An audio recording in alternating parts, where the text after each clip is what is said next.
अस्सलाम वालेकुम नाज़रीन, सलाहुद्दीन और यूपी सीरीज में खुश आमदीद।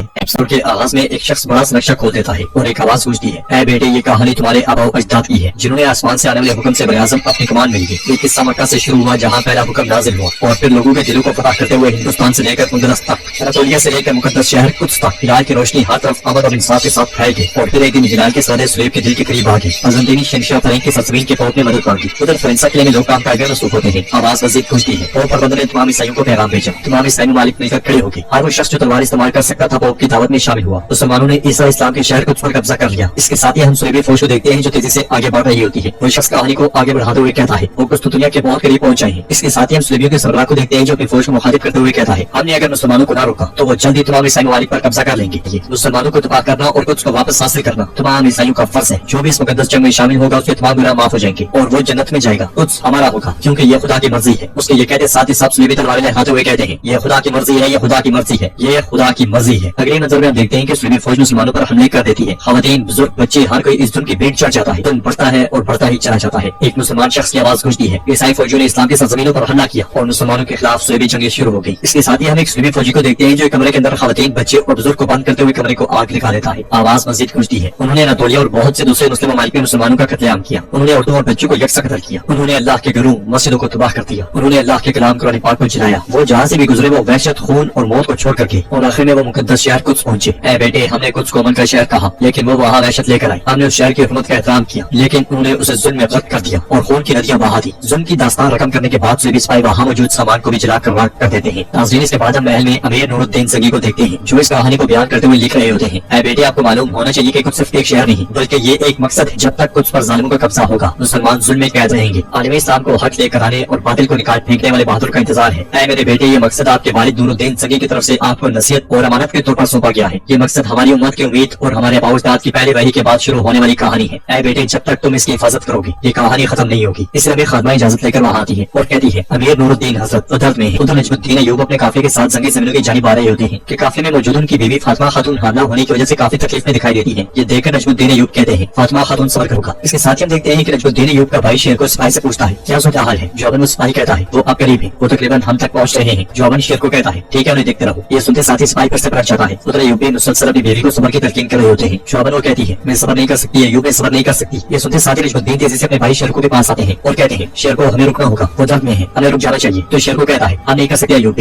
अमीर और उसके सिपाही करीब है, अगर उन्होंने हमें पकड़ लिया तो हमारे जाएंगे, हमें ज़ंगी सरजमीन तक पहुंचना होगा। नाज़रीन, उधर अमीर बेरोज अपने आदमियों के साथ मुसलसल अय्यूब के ताकुब में होता है। इधर अय्यूब अपने काफिले के साथ आगे बढ़ते हुए बेगम से कहते हैं हम तकरीबन ज़ंगी सरजमीन पर हैं फातिमा खातून, नूरुद्दीन ज़ंगी हमारी मदद करेंगे, सब्र करो सब्र करो। इसके साथ ही तबीबा कहती है वक्त करीब आ गया है, हमें खेमा लगाना चाहिए, हम अगर ना रुके तो ये हालत मजीद खराब हो सकती है। यह सुनकर तुरान शाह अपनी माँ से कहता है अम्मा हमें छोड़कर मत जाना, पापा माँ को बचाएं। इसके साथ ही अय्यूब शेर को आवाज देकर रोक देते हैं और फिर उसके पास आकर कहते हैं तुम तुरान शाह और शहंशाह को लेकर आगे जाओ, मैं पैदाइश होने तक रुकूंगा। 5 मर्द और दाया मेरे साथ रहेंगे, तुम लोगों के साथ रहो और इन्हें बाहिफाजत अमीर नूरुद्दीन ज़ंगी के पास ले जाओ। इसके साथ ही अय्यूब के बेटे चचा के हवाले कर दिए जाते हैं और अय्यूब उनसे प्यार करते हैं। तो तुरान शाह कहता है बाबा हमें छोड़कर मत जाए। जवाब अय्यूब कहते हैं मैं नहीं छोड़ूंगा तुरान शाह, मैं नहीं छोड़ूंगा, तुम्हारे चचा तुम्हें लेकर जाएंगे, मैं तुम्हारी अम्मा और भाई के साथ आऊंगा। फिर शेर को से कहते हैं शेर को अगर हमें कुछ हो गया तो मेरे बेटे तुम्हारी अमानत है, मैं जानता हूँ कि तुम इनके साथ अच्छा करोगे, चलो जल्दी करो। इसके साथ ही शेर को काफिले के साथ आगे बढ़ जाता है। इधर अमीर नूरुद्दीन ज़ंगी की हमला बेगम बिस्तर पर मौजूद होती है और दाई उसका इलाज कर रही होती है। दूसरी जानिब फातिमा खातून के यहाँ भी बच्चे की पैदाइश हो रही होती है। इधर अमीर नूरुद्दीन ज़ंगी कमरे के बाहर बहुत बेचैन खड़े होते हैं और बेगम की तकलीफ आवाजें सुनकर वो मजीद परेशान हो जाते हैं। काफिले के इंतजार के बाद वो बेचैन होते हुए कमरे के अंदर चले जाते हैं जहाँ उनकी बेगम बिल्कुल डहाल लेटी होती है और पैदा होने वाला बच्चा ढांपा हुआ झूले के अंदर पड़ा होता है। ये देखकर अमीर नूरुद्दीन ज़ंगी बहुत ज्यादा अफसुदा हो जाते हैं। दाई उनसे कहती है हमने हर मुमकिन कोशिश की अमीर हज़रत, लेकिन इससे पहले कि वो मजीद कुछ बोलती अमीर नूरुद्दीन ज़ंगी समझ जाते हैं और दाई को वहाँ से भेज देते हैं। फिर अपनी बेगम के पास आकर उससे प्यार करते हैं तो वो कहती है हमारा बेटा वो हम दोनों की रोशनी बनने वाला था, मैं आपको आपका मुस्तकबिल नहीं दे पाई, मुझे माफ करना नूरुद्दीन। जवाबन अमीर नूरुद्दीन ज़ंगी उनसे प्यार करते हुए कहते हैं आंखें बंद मत करो, आंखें बंद मत करो, ऐसा किया तो मेरी रोशनी खत्म हो जाएगी, मेरा दिल तारीकी से भर जाएगा। इसके साथ ही उनकी बेगम की सांसें टूटने लग जाती हैं और कुछ देर की तकलीफ के बाद दुनिया से रुखसत हो जाती है। उधर अय्यूब ने अपना बेटा उठाया होता है और वो उसके कान में आजान दे रहे होते हैं। फिर उसका नाम रखते हुए कहते हैं तुम्हारा नाम यूसुफ होगा। यार अब ये बच्चा आपने हमें तोहफे में अता किया, सिर्फ आप ही की तारीफ की जा सकती है। ये बच्चा आपका और इस उम्मत का काबिल बंदा बन जाए, इससे सीधे रास्ते पर रखना। यार आपको फार के जुल्म का जो मुसलमान शिकार है उनके लिए हमारे किबला अव्वल मस्जिद अक्सा और पैगंबर के शहर कुद्स की सलामती के लिए इसको लड़ना नसीब फरमा। इधर नूरुद्दीन ज़ंगी के महल में उमर मल्लाह लकड़ी तराश रहे होते हैं और उनकी आवाज गूंजती है ये मिंबर बनाने का हुक्म देने वाला आपका खादिम आपकी रहमत का मोहताज है, ये आपकी रहमतों का शुक्र अदा करने वाला, जहाद करने वाला और दुश्मनों से लड़ने वाला है, वो इस्लाम की, मुसलमानों की और मुस्लिमों की जालिमों से हिफाजत करने वाला है, वो नूरुद्दीन ज़ंगी है। इसलिए नूरुद्दीन ज़ंगी वहाँ आते हैं और सलाम के बाद उमर मल्लाह उनसे कहते हैं मैंने आपके ख्वाब को तराशना शुरू कर दिया है। तो नूरुद्दीन ज़ंगी मिंबर पर हाथ फेरते हुए कहते हैं अगर कुछ की फतह मुझे और मुसलमान मुसलमानों को नसीब हुई तो ये मिंबर मस्जिद अक्सा में रखा जाएगा। ये मेरी वसीयत है, यही मेरा ख्वाब था, लेकिन फिर मेरा बेटा मर गया। मेरा ख्वाब अब एक अजीम दर्द पे बदल गया है। उमर मल्लाह अफंदी, जो अब उमर मल्लाह कहते हैं, हम अल्लाह के हैं और उसी की तरफ लौट कर जाएंगे। मोमिनों के लिए मौत आखिरत का एक रास्ता है। ये इस फानी दुनिया से रहमतों और नेमतों वाली अपनी दुनिया का रास्ता है। इस दुनिया में अपने प्यारों के लिए हमारी मोहब्बत आर्जी है, लेकिन वहाँ हमारी मुलाकात अब्दी होगी इंशाअल्लाह। आपका गम फितरी है, लेकिन इसका इलाज ये है कि सब्र के लिए अल्लाह से रुजू किया जाए। उम्मत मोहम्मदिया का मुस्तकबिल आप जैसे लोगों पर मुनसर है, जो उसके मकसद के लिए लड़ते हैं। इस पर नूरुद्दीन ज़ंगी कहते हैं, मैंने अपनी जिंदगी को उसको बचाने और जालिमों को मुसलमानों की जमीनों से निकालने के लिए वक्फ कर दी। मैंने हमेशा एक बेटे का ख्वाब देखा जो मेरे पास इस मकसद को जारी रखी। मैंने ख्वाब देखा कि कुछ को मेरा बेटा बचाए, मगर ऐसा नहीं हुआ। ये मेरे गम की एक और वजह है। जो उमर मल्लाह कहते हैं, अल्लाह की राह में लड़ने वालों को अल्लाह की तरफ से मदद मिलती है। अगर आपका मकसद हासिल ना हुआ तो आपको ये ख्वाब नसीब नहीं होगा, या हम इस मिंबर की तामीर शुरू कर देंगे। ये मकसद नस्ब से हासिल नहीं होता, बल्कि एक मुश्तरका रास्ते से मेरे सुल्तान, बल्कि एक मुश्तरका रास्ते से मेरे अमीर। हमें आपके नस्ब से गम मिला, लेकिन कौन जानता है शायद इस रास्ते पर हमें खुशियां मिले। ये सुनकर अमीर नूरुद्दीन ज़ंगी एकदम से पूछते हैं, कौन सा रास्ता? जो उमर मल्लाह कहते हैं, खुद से मेराज गए, हजरत मोहम्मद सल्लल्लाहु अलैहि वसल्लम का रास्ता, कुछ को इस्लाम का भाग बनाया हजरत उमर का रास्ता, और आपकी तरह उन लोगों का रास्ता जिन्होंने इस मकसद के लिए अपनी जानें कुर्बान की। इस रास्ते में बहुत सी अच्छी चीजें पोशीदा है। रास्ते से क्या आ रहा है उसे तलाश करना चाहिए, अपने नस्ब से नहीं। इसलिए में एक सिपाही वहाँ आता है और कहता है, एक अहम मामला है। तो नाज़रीन, इसके साथ ही सलाहुद्दीन अय्यूबी सीरीज की एपिसोड 1 कंप्लीट होती है।